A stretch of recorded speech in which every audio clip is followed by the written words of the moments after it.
if you can't sell, you're screwed. Like, you won't be able to generate revenue. Revenue is oxygen for your business.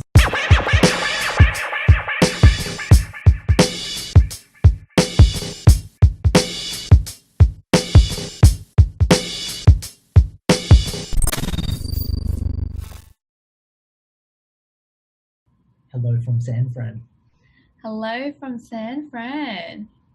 So we've just been in the air for the past almost 24 hours, I would say, because we were so jet lagged, we've been sleeping.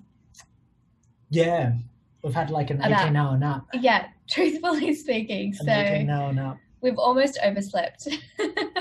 But we're here. We're here. We have to get in before Game of Thrones. I believe it's airing tonight, Gary. Oh, is it? I believe so. I don't know. I don't know San Fran time. I know Aussie time. It should be airing tonight. But we thought we'd come in and obviously talk about a little bit about our trip here in San Fran. What did we do yesterday? It's really hilly. Really hilly, really windy. I don't think we both prepared very well for the weather Came in t-shirts and shorts and runners. with our attire. But nonetheless, we've been doing lots of adventuring. We will continue doing adventuring.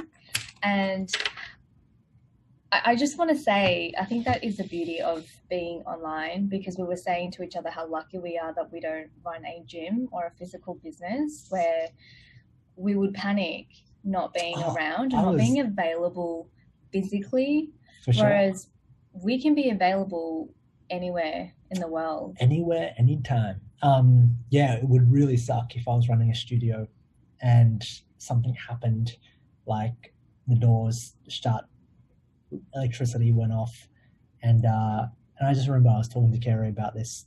You know, one of my most stressful moments was going to Bali before we were building our studio, and the flooring wasn't fit, and I was just stressing out. I went to Bali we went for 10 days, and it just sucked because I sucked. But yeah, this has been really chilled out. San Fran's really cool. It's a mix between, what is it? It's got a bit of New York in San Fran. It does. It's very hilly. Like, the hills are literally 45, like the city streets are 45 degrees. It's like you're on a stair climber. It was good. It was really good cardio. And yeah, it's a bit of LA, Sydney, Melbourne, and New York kind of meshed into one, which is really, really cool. And really cool. And yeah, we haven't had a lot of time to try the food. But anyway, what did we agree upon? Because before these shows, Kerry and I are like, what should we talk about today? And we spend 5 minutes going, no, this isn't a good topic. And I just feel like I wanted to elaborate more on the sales side of things, because I know how many of you guys are starting contextually in this group, in this little community that we built. What are we up to? We're up to like 1,800 members. This little community that we're going to expand upon. And the very first thing, you know, to cracking the six figures is being able to sell. And when I say that to somebody, they immediately, the word sales has this negative connotation around it, because you think about, what do you think about when you think about selling? Yeah, my mindset around selling in the past has always been that I don't want to sell you into it, because if I do, I don't feel as good about what I'm selling, because I have to sell it, if that makes sense. You just want it. and a lot of the times, like, I don't buy because people don't sell. Like, it's really funny. Like, when I go shopping, I'm just waiting for somebody, come on, like, sell me, like, entice me, deliver value, make me like you, make me feel guilty. And I remember, this was really funny, because like 3 weeks ago, we were like, I got completely sold. We were shopping in Chadstone in a shopping center in Melbourne, and I was looking for a nice little outfit. I was looking to change up from this black attire, and, you know, obviously It's uniform. My uniform. It still stays. But wait for it. And so I go into Caliber, and there's this guy, and I'm like, hey, I'm just looking just to completely strip from top down. What can you do? And he's I think he's gay. Is he gay? Yeah, He's gay, but I'm not going to judge him. But his tonality was like, oh my god, high toned pitch, super excited. You got to go over there. I'll bring everything along. And he started just bringing on everything. And he was like to me, don't worry, we're just going to try things today, right? We're going to try things today. And then he started making me try on clothes. Like, he got me from the very first line, because I don't like trying on shit. I would just literally go, yeah, I think this is going to fit. I'll buy it, go home, try it, and then I'll be like, fuck, it doesn't fit. Just like those two t-shirts that I bought recently. But basically what happened was he got me to buy in, built a really, really good relationship with me, like started asking me questions, and he sold me completely. I think like I'd never paid $100 for a t-shirt in my life. Like, I bought 2 t-shirts that are $100 each, and I was like, oh fuck. But he sold me because he was a product expert. He knew exactly what would look good on me. He built a lot of rapport. He built a lot of trust. And in the end, if he didn't, like, I wanted the buy, but I wanted somebody to get me across the line, deliver an experience, add value to me, and then make myself feel comfortable with the purchase. And I think a lot of people don't sell. Like, when I go out and I will observe on the streets when we're shopping for stuff, most people just like to go, look, most people that are at retail, they just don't like to sell. And I think that's where a lot of people go wrong, because people do want to buy, but they don't want to be sold to the way that you're thinking, pushy selling. They want to be served. And I think if you can move away from pushy sales and actually serve somebody and coach somebody, then you're going to do really, really well. And the topic of conversation for today is this: if you can't sell, you're screwed. Like, you won't be able to generate revenue. Revenue is oxygen for your business. And if you think about your business as an entity, which a lot of people don't, but we like to here, it's an entity that needs oxygen so that you can build processes, hire people, develop systems, market, so that you can grow your little organization. Then that's the only way that you'll grow. And it begins with you first, the entrepreneur, the leader, the person with the vision that's trying to change the world with your product, with your coaching, with your system, whatever that case may be. And it's really, really interesting because, I think people don't sell because they number one, have a negative connotation to sales. And it stems from you're too afraid to be judged, which is fear at the deepest core. Like, you're too afraid to be judged because you're scared of being judged, because you've judged other people, and in making that judgment, you've literally strongholded yourself into a little pit. And what are your fears around sales? I think I totally agree. I think there are certain experiences that I've had in the past where I've felt really sold to and pushed to buy, that it's always, and I'm not a person that it pushed me to kind of go, that leaves a bad taste in my mouth with sales. And I think when I switched that mentality was when you kept, it actually took me a long time, guys. So it doesn't just happen overnight. I had to train my mind to think very, very all the time, to pattern interrupt a lot of my sales beliefs. And it was only when you started and always talk about giving value that I now realize I want to get sold to in the same way that you want to get sold to, which is someone providing me an experience that I end up not just buying the thing, I buy the whole experience. Yeah, correct. And here's the biggest part. There's pushy sales, which is your car dealership sales. And I think Kara's talking, like, we were test driving a car about a year ago, and this girl just completely screwed it up because she was like, eventually it came into a bit of an argument at the end where she was like, look, why'd you come here for if you're not going to buy, et cetera, et cetera. And she was really rude, it's an experience that, you and I never want to experience. But there's this thing where if you deliver value and if you build a relationship with the person that you're talking to, you actually are interested in them.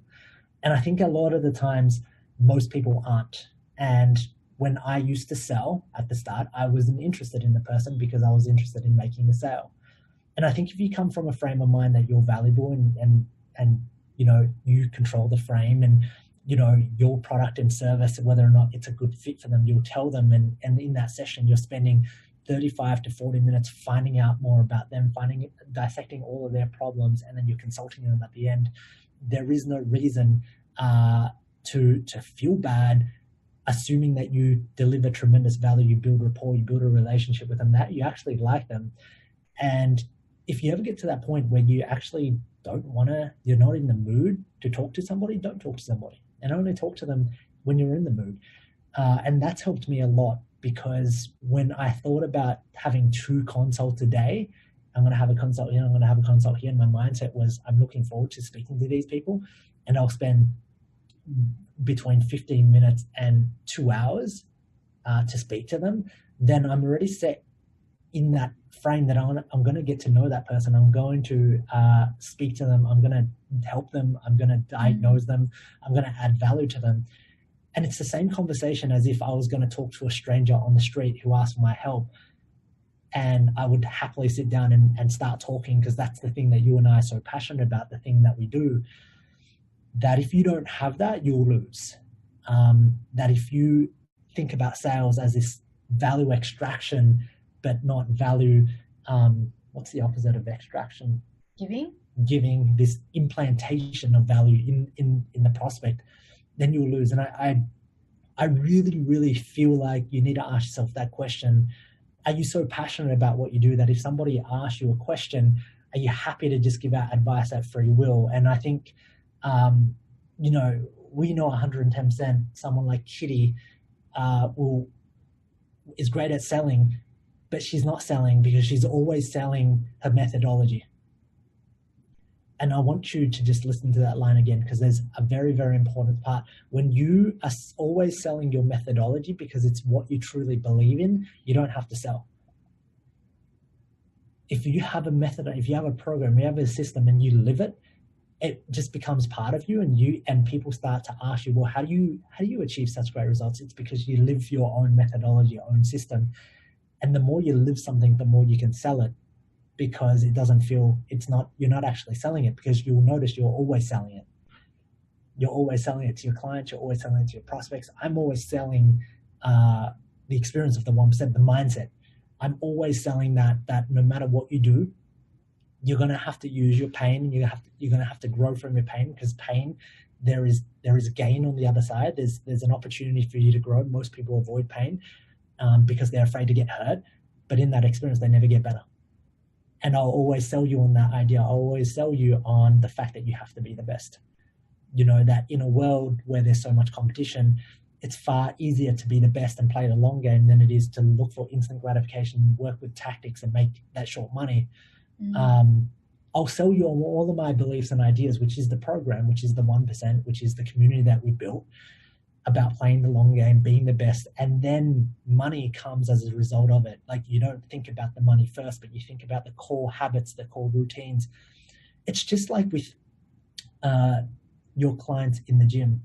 Like, if you train them to think about calorie deficits and always being under a deficit all day, every day, they're very short-term thinkers, and they'll stop the deficit. But if you really want to change them, you educate them about nutrition, you get them to enjoy training, you get them to enjoy eating really well, and then over the long-term macro sense of it, they will naturally get healthier and healthier and healthier. Whereas if you help somebody think about, oh, you need to be in a deficit today, and they're always worried about that deficit, then they'll never ever get that long-term result that you're after, because you didn't change the behavioral pattern, the habits. You didn't make them fall in love with the process. You made them grind through the process to get to the journey, only to hate the very end journey, only to regress back.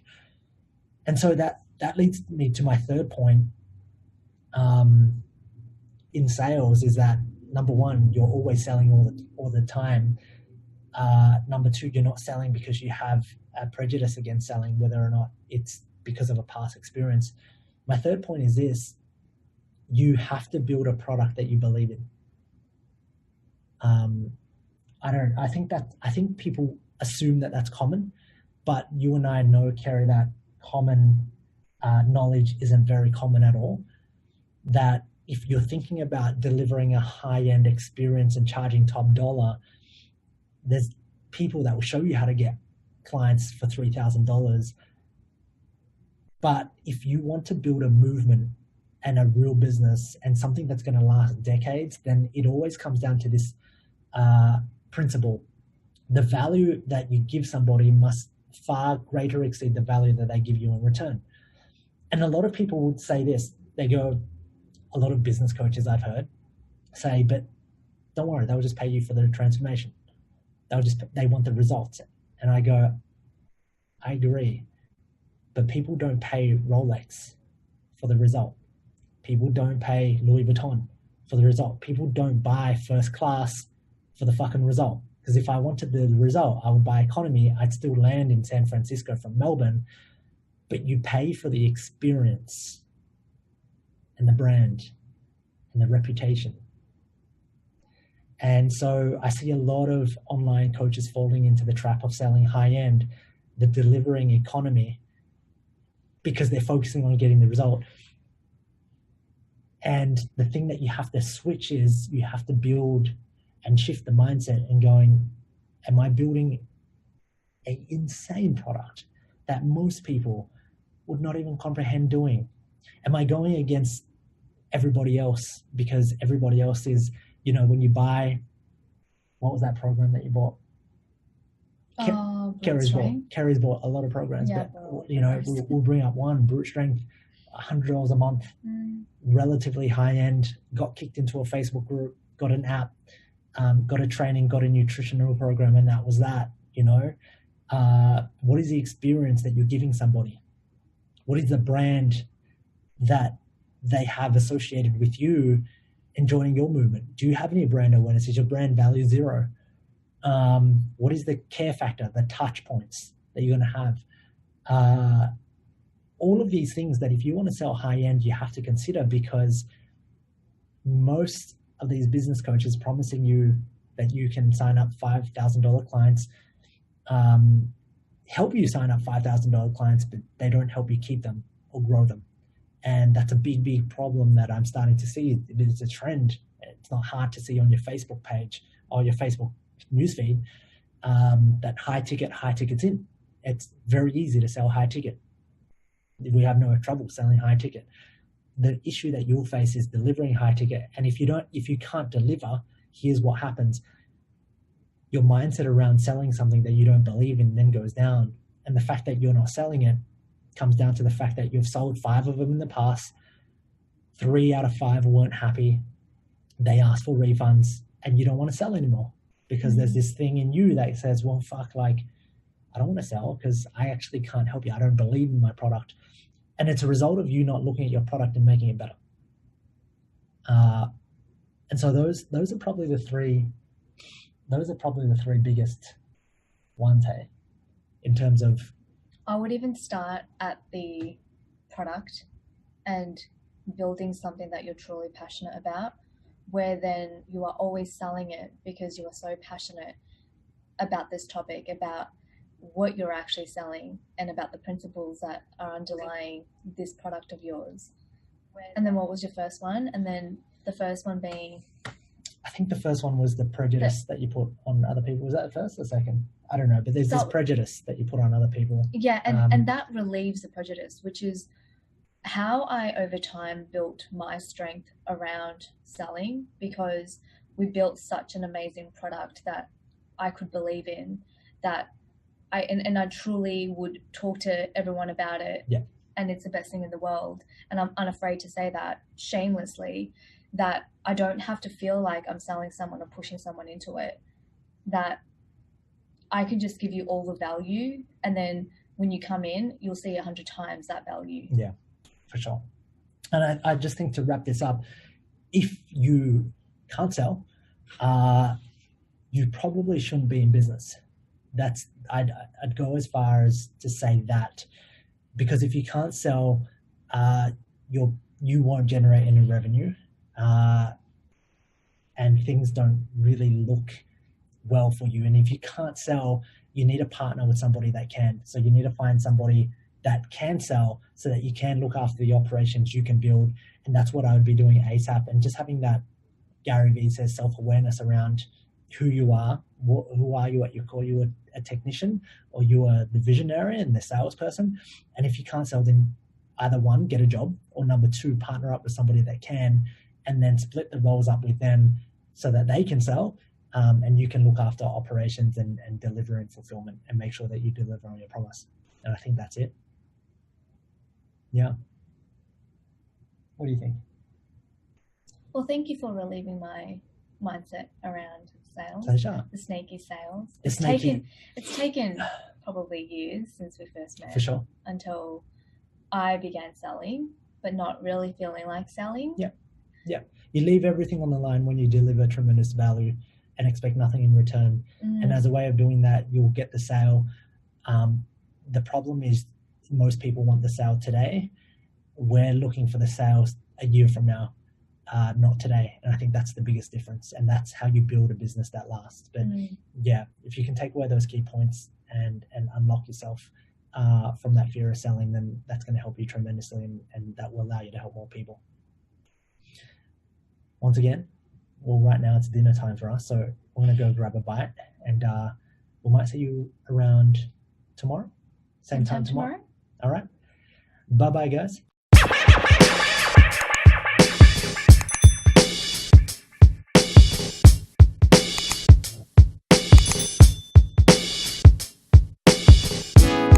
Yesterday wasn't easy. I had to say goodbye to my best friend. Got to the end.